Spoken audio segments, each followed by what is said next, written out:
Hai, di video kali ini saya kembali akan menjelaskan tentang optical instrument. Nah, khususnya mikroskop. Jadi kali ini saya akan membahas tentang mikroskop. Oke, jadi untuk bagian-bagian mikroskop tidak akan saya jelaskan lebih lanjut ya. Kalian bisa cari referensi sendiri. Pasti di luar lebih banyak itu ya sumber-sumber belajar terkait tentang mikroskop ya. Kalian cari tahu sendiri. Nah, yang akan kita bahas sekarang adalah bagaimana sih mikroskop itu bisa membentuk bayangan atau bagaimana sih kita bisa melihat menggunakan mikroskop kayak gitu. Nah, mikroskop sendiri itu digunakan untuk melihat benda-benda yang sangat kecil ya. Sama seperti lup, ya bedanya kalau lup kan cuma satu lensa aja nih. Nah, kalau pada mikroskop itu ada dua lensa cembung. Jadi ini lensanya itu sama-sama lensa positif atau lensa cembung. Nah, mikroskop itu terdiri dari dua lensa, yaitu lensa objektif dan lensa okuler. Nah, lensa objektif ini adalah lensa yang dekat dengan benda ya. Kalau dalam bahasa Inggrisnya sebutnya objektif gitu aja. Oke, kalau lensa okuler kalau dalam bahasa Inggris kita biasa menyebutnya eyepiece. Oke, saya lupa nulisnya gimana ya. Nantilah kalian cek sendiri ya. Oke. Nah, sekarang apakah sembarang lensa itu bisa digunakan sebagai mikroskop? Syaratnya apa biar jadi mikroskop? Oke. Karena sama-sama lensa cembung, apakah fokusnya itu harus sama, ataukah lebih besar yang objektif atau yang okuler kayak gitu ya. Nah, untuk mikroskop sendiri syaratnya itu adalah fokus okulernya itu lebih besar daripada fokus objektif, FOB ya. Jadi, kalau fokus okuler lebih besar dari fokus objektif, maka nanti bayangan yang dihasilkan akan lebih besar dan bersifat maya, sehingga kita bisa melihatnya. Nah, sekarang kemudian syaratnya apa lagi? Nah, selain ukuran fokusnya tadi ya, peletakan bendanya. Bendanya itu harus diletakkan di mana sih? Nah, benda itu harus diletakkan antara R dan F atau di antara titik fokus dan jari-jari kelengkungan. Jadi benda ada di F dan R. Oke. Nah, cara melihat menggunakan mikroskop juga ada dua macam, yaitu maximum accommodation dan minimum accommodation. Ya. Oke, sekarang kita bahas dulu untuk yang maximum accommodation. Nah, benda diletakkan antara F dan R itu tujuannya supaya apa sih?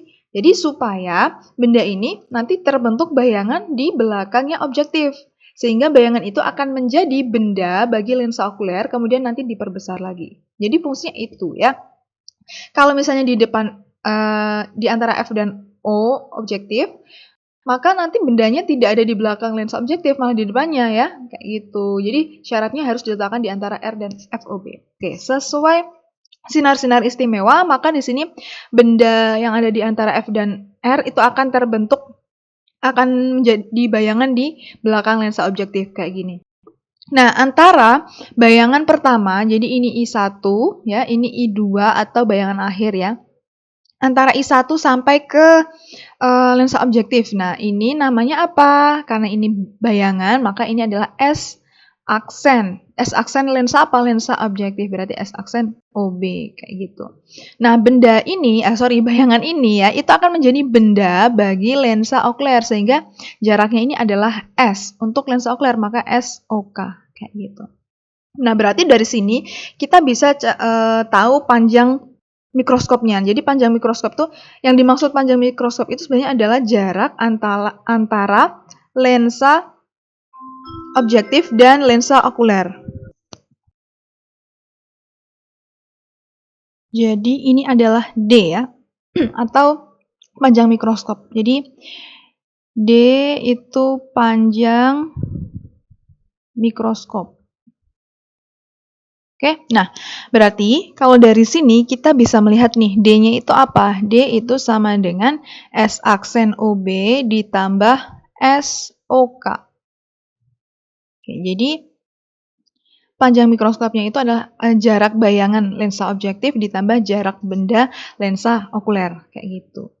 Nah kemudian karena di sini jatuhnya adalah antara FOK dengan lensa okuler, maka akan terbentuk bayangan maya di depannya ya, di depan lensa okuler. Nah, di sini kita lihat bayangannya ini terbalik.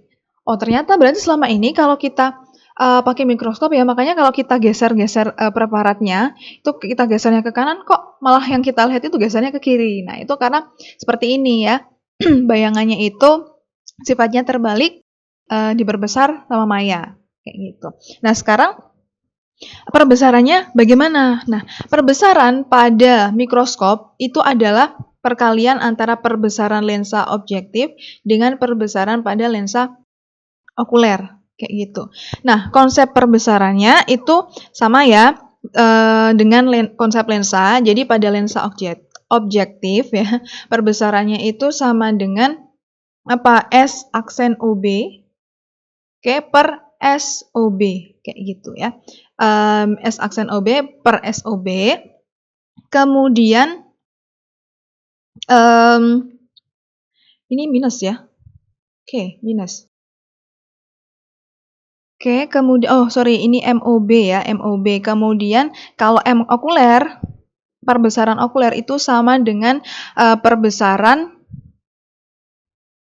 pada loop ya. Masih ingat perbesaran pada loop?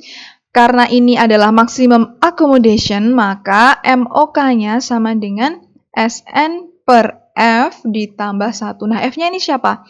Karena ini punya okuler, maka ini adalah FOK. Sehingga M total itu sama dengan minus S aksen OB per SOB dikali SN per FOK plus 1. Oke, ini untuk pengamatan menggunakan mikroskop dengan mata berakomodasi maksimum. Nah, kalau minimum kayak gimana? Nah, sekarang kita lihat untuk yang minimum. Untuk yang lensa objektif masih sama ya, masih sama. Berarti di sini kita simpan dulu M-nya, ini tetap minus S aksen OB per SOB. Oke, ini MOB. Oke. Kemudian, nah, di sini D-nya kira-kira sama atau enggak? Nah, konsep D itu tetap sama ya. Di sini D ya. D itu adalah S aksen OB plus SOK. Nah, sekarang karena ini minimum accommodation, maka mata kita ini harus melihat di titik tak hingga. Makanya di sini garisnya itu putus-putus ya, karena ini kalau diterusin akan berpotongan di titik tak hingga, jauh banget ya. Supaya S aksen OK, jadi S aksen OK itu supaya ada di titik tak hingga, maka SOK-nya itu harus di FOK. Sehingga D-nya itu sama dengan S aksen OB ditambah FOK. Ini panjang mikroskop untuk pengamatan menggunakan mata berakomodasi minimum. Terus perbesarannya gimana? M okulernya ya sama seperti konsep loop untuk minimum accommodation, yaitu SN per F karena merupakan lensa okuler, jadi FOK. Sehingga perbesaran totalnya ya itu sama dengan minus S aksen OB per SOB dikali SN per FOK. Kayak gitu. Oke, masih ingat? Nanti kalau perbesarannya itu nilainya negatif, maka bayangannya itu terbalik ya. Kecuali kalau perbesarannya itu positif, baru bayangannya itu bersifat tegak. Oke? Untuk mikroskop sebenarnya tidak ribet ya, hanya kurang lebih seperti itu ya. Oke. Semoga kalian bisa paham dengan video ini. Thank you.